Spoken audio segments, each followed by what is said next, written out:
Madam Speaker, Deputy Speaker, Vice President of the Senate, Minister of Planning and Development, MPs, Senators, Permanent Secretary and Deputy Permanent Secretary, a very good morning. I'm also going to be very brief. Firstly, to say this MAPS mission is the first in the world. It is a UN-wide MAPS mission. It's the first time. There's been MAPS missions run by UNDP, but never the whole UN family. So Trinidad has benefited from inputs from UN-ECLAC, ILO, FAO, PAHO, who have all been part of this journey with the government of Trinidad and Tobago and the people and other key actors in business and civil society. I feel very privileged living and working in Trinidad and Tobago for the last 4 years, leading and supporting the United Nations in support of national sustainable development.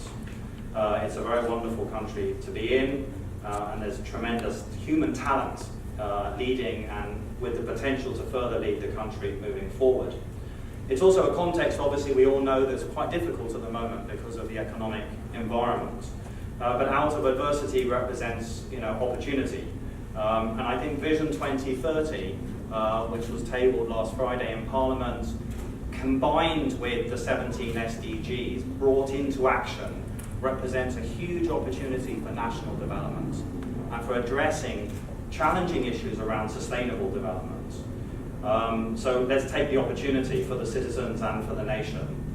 The SDGs is a fantastic global agenda. You all know about it, you've all read about it. Every country of the world practically signed up to it. The countries themselves developed the SDGs. We've got countries like the Netherlands this year reporting on the SDGs.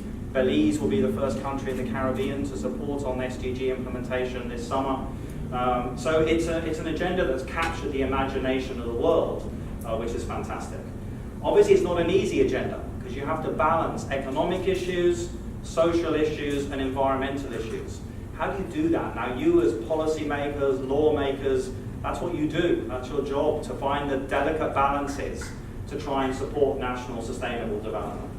And so we're very proud that we've been able to have the opportunity to work with the Ministry of Planning and Development on the MAPS mission. The Ministry has been incredibly dynamic in leading the mission, in formulating the opportunities for the mission to meet all the right key stakeholders in the country. And I think it represents, I hope, out of the discussion today, the need for sort of honest dialogue, but also looking at the glass half full. How do we start to move and get behind a national agenda for sustainable development as a group of actors, very concerned and committed to the long-term future of the country? And then the last thing I just wanted to mention was data. We are in a very positive momentum to create the Independent Statistics Institute and to really make the CSO the sort of institution that Trinidad and Tobago could be really proud of in the future. That is going to be very, very important, I think, for sustainable development in Trinidad and Tobago. We need the evidence base that can let policymakers use data to make wise decisions in the long-term interests of the country. So I'm very much looking forward to the discussion, and I hope you're going to enjoy Nick. Nick is a very, very seasoned senior UN colleague. He's done a number of these missions, so he's not just one of those people who sits in New York and theorizes about development. He's actually got down to the ground and has helped countries work on very difficult development and sustainable development challenges. So we're very privileged to have the team here, and we look forward to the discussion.